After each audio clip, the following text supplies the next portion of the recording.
Hey guys, it's QuickyBaby and welcome back to World of Tanks, and today's video is going to be not quite about this vehicle. This is the Tier 8 Soviet heavy tank, the IS-6, one of the oldest premium tanks in the game. But it's going to be focused on how Wargaming's, should we say, relatively new matchmaker, I don't think you could call it a new matchmaker now, it's been out for many months, has an effect on vehicles that have preferential matchmaking. Now, what is preferential matchmaking? Preferential matchmaking is where a tank doesn't fit into the standard matchmaking system. So for example, an IS-6 can never meet tier 10 tanks. And that allowed the IS-6 to be balanced as more of a tier 7.5 vehicle. There's no doubt that this tank is not as competitive as, for example, an IS-3. Apart from when you get into a matchup like this, because one of the biggest downsides to this tank is 175mm of penetration. Apart from that, the IS-6 is rather okay. It's got decent DPM, although at a terrible gun handling.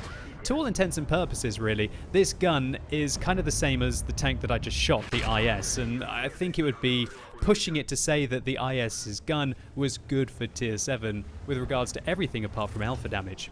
Now, Wargaming's new matchmaking system forced a template scheme on World of Tanks, where there are going to be 3 top tier tanks, then about 5 mid-tier tanks, and then you've got between 7 and 8 bottom tier tanks propping up the bottom. Now, sometimes the amount of mid-tiers and lower tiers can vary, obviously depending on how many players are playing. But that's not the only way the matchmaker can work. Obviously, you can get into the same tier only battles where it's all tier 8s against all tier 8s. And you can also get into battles where there's only one tier difference. For example, all tier 7s and tier 8s, or in this vehicle as well, all tier 8s and tier 9s. And the problem with this new template system is that previously, preferential matchmaking meant that you could avoid being a tier 8 tank against all tier 9s and tier 10s, for example. Sometimes the matchmaker would go absolutely crazy as well, and it would put you against only tier 10 vehicles if you were in a tier 8 tank. And having a preferential matchmaking vehicle meant that you never had to get into those kind of fights. And quite often those games would be rather slow, or you'd be able to only have a low impact, and so that's what made the preferential matchmaking tanks rather good credit grinders, or just fun tanks to play for people who want to play against equal or lower tiered opponents. Even when you did fight equal tiered opponents in something like an IS-6, you definitely are at a disadvantage. For example, that IS-3 that we just fought, who was the only top tier heavy tank on the enemy team, really did throw it away there by rushing in to come and try and get me, or maybe he just felt like he needed to be aggressive before he was flanked. Either way, what a waste of a very powerful tank in this matchup, and that allows me to now be a lot more dominant. Because of course the IS-3 has 50 more millimeters of penetration than me, which means that he can go through the front of my armor, but I'm really going to have to dab that 2 key and get lucky to be able to go through the front of his.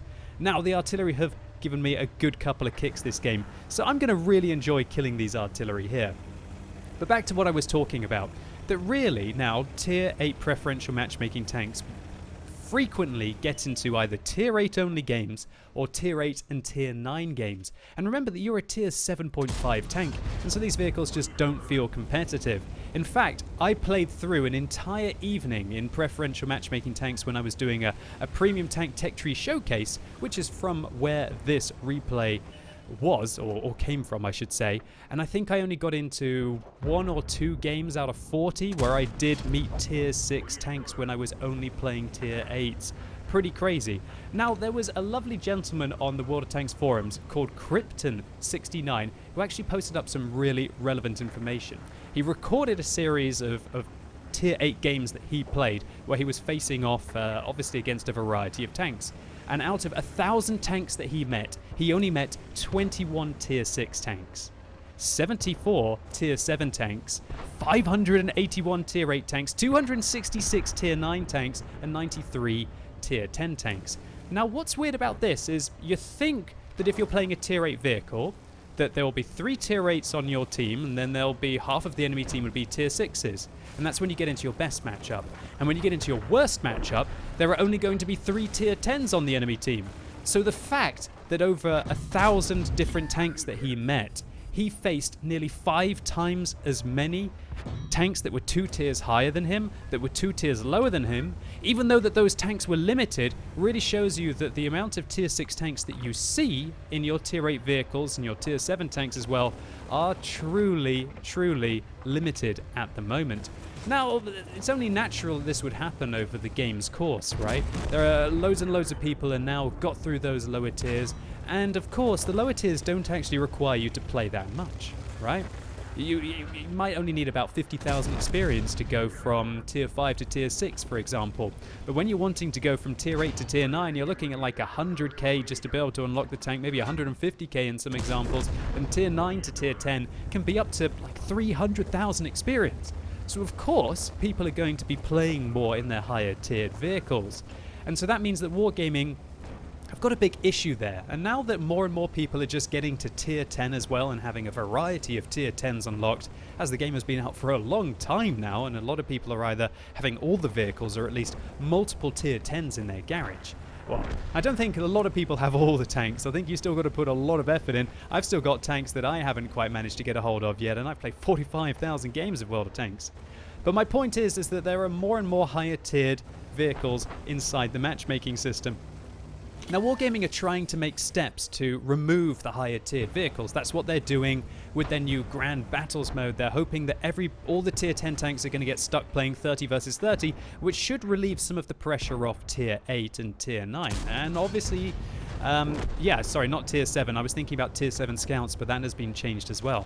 So systems like that to try and offset some of those tier 10s into matchups together, and also the ranked battles game mode, I believe what Wargaming are trying to do to try and solve this issue. And I'm sure that they've received this feedback, and I'm sure that they're trying to work on it, but it doesn't fix the issue that effectively all the preferential matchmaking tanks now just don't really feel all that worthwhile outside of your 1 in 10 or possibly 1 in 20 matchups where you're going to be playing against when you get to be top tier, which is where a tank like the IS-6 is meant to be dominant, right? And so that about covers it. That's my thoughts about preferential matchmaking. All of these tanks now, there's very few of them that are worthwhile. Some of them are still very powerful, like the FCM50T, for example, but they were great tanks without preferential matchmaking. Well, maybe not great anymore when we've got things like the Patriot going into the game. But I would clearly avoid preferential matchmaking tanks. Try and get a hold of some of the new non-preferential matchmaking tanks like the Defender, the Patriot, if they're ever on sale. Those kind of vehicles if you are looking for a premium tank. But of course, that doesn't help all of us who have spent sometimes hundreds and hundreds of euros, even thousands of euros, or dollars, pounds, whatever your currency is, on your preferential matchmaking premium tanks back in the day. Now to have them feel like they're irrelevant, that's not very cool. That's one of the things that I've always loved about World of Tanks up until this point, is that everything that you purchase, at least for me, doesn't feel like it was being power creeped. But I think that's changed in the last year, and I hope that's something that Wargaming try to address or just take into consideration when they're developing new vehicles or even making changes to their old ones. Now, I've got myself into quite a tricky situation here in the IS-6. Up until this point, it's been easy sailing, right? I've just ground into my opponents, and they haven't really had a chance in hell against the awesome frontal armor of this IS-6. If you angle this vehicle well, you've got about 200-220 millimeters of effective armor. There are some cupola weak points, and of course, if they do manage to get the flush on side or the rear of your tank, it's not the best.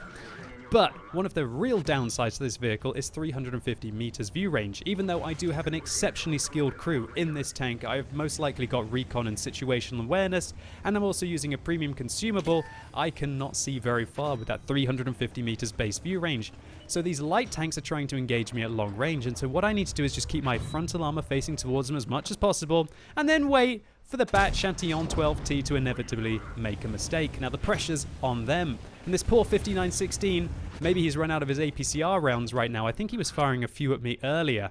And everybody knows that 5916 has probably one of the worst penetrations at tier 6. And even with his premium rounds, he's not really going to be going through the front of my armor. So by just sitting in the cap circle right now, and I've got to just hope that he doesn't shoot my tracks, because every time he hits my tracks, you don't actually have to penetrate the enemy tank to be able to reset the cap circle. If he shoots my tracks right now, he's going to be able to interrupt, and he's going to be able to whittle it down. And with 5 minutes and 24 seconds left on the game, I don't have all that many more opportunities to do a full cap, so to say, if he keeps resetting and gets the mother of all defender medals. Now you might be wondering, why did I go to the front of the cap circle here? That's because I wanted to use that building to be able to close the distance, and oh, The accuracy of the IS-6 there, and probably also a little bit of a missed shot by me, means that we don't get the hit there into the 59-16. However, now we're being circle strafed by him. This is an absolute disaster. We can see that even though we're turning our turret and our tracks in the same direction, I'm unable to get a hold of him. And so I've had quite enough of this. Why don't I go and use an object? And I'm just angling my butt a little bit. Oh, how does that one miss? God, I need to calm down right now. I think I got a little bit too complacent in my IS-6. But if I do manage to get to this building, oh, what are you going to do now, buddy? You can't circle strafe me now. So there goes our first shot.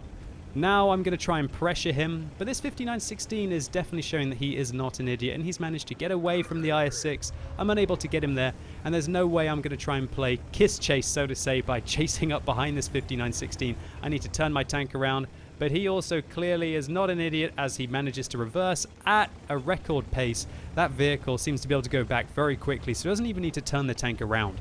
So of course, there's no point in chasing him. What am I going to do?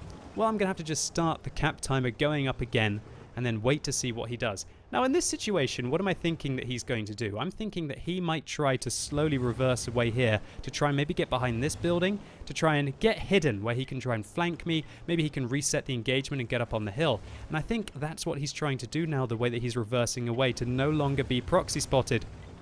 So what I want to do is I'm going to reverse away from him as well to make him think that he is safe and not let him know from which way I'm coming. So if I keep reversing, maybe he doesn't have an idea that I'm going to be able to sneak around I'm trying to make him think that I'm going to sneak around the left here.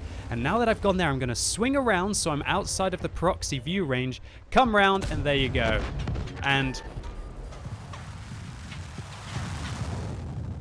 we had one of those dramatic ammo racks.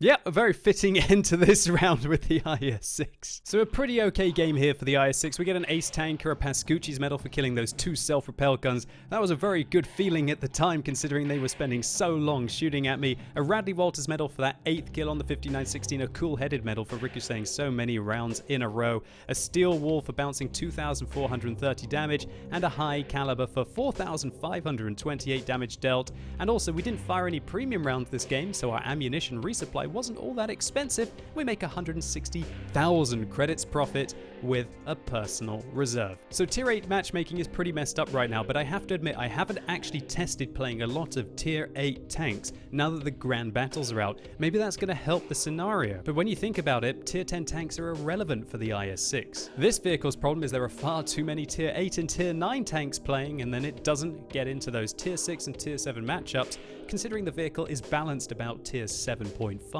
And the outcome is that I thoroughly recommend that you avoid buying preferential matchmaking premiums, as it looks like their golden age might be over, and we're just gonna have to see what wargaming does in the future to all of these vehicles. Maybe one of the solutions is to get rid of their preferential matchmaking status altogether and buff the statistics of the tanks, or alternatively add something extra into the matchmaking to ensure that there are at least tier 7 tanks on the enemy team. So maybe you're going to be facing off against 3 tier 9s, 5 tier 8s, and 7 tier 7s. That would feel quite balanced in a tier 7.5 tank. But I'm really interested to know your opinion as well. Are you experiencing the same kind of thing in your tier 8 tanks, where you're constantly either getting to tier 8 only, either tier 8, tier 9, or tier 8, tier 9, and tier 10 matchups? Or maybe it's working perfectly for you and you've never been happier. Do let me know in the comments. And hopefully you enjoyed this video. If you did, give it a thumbs up. I'd really appreciate it. And as always, thank you so much for watching. You've been epic, and hopefully I'll see you soon.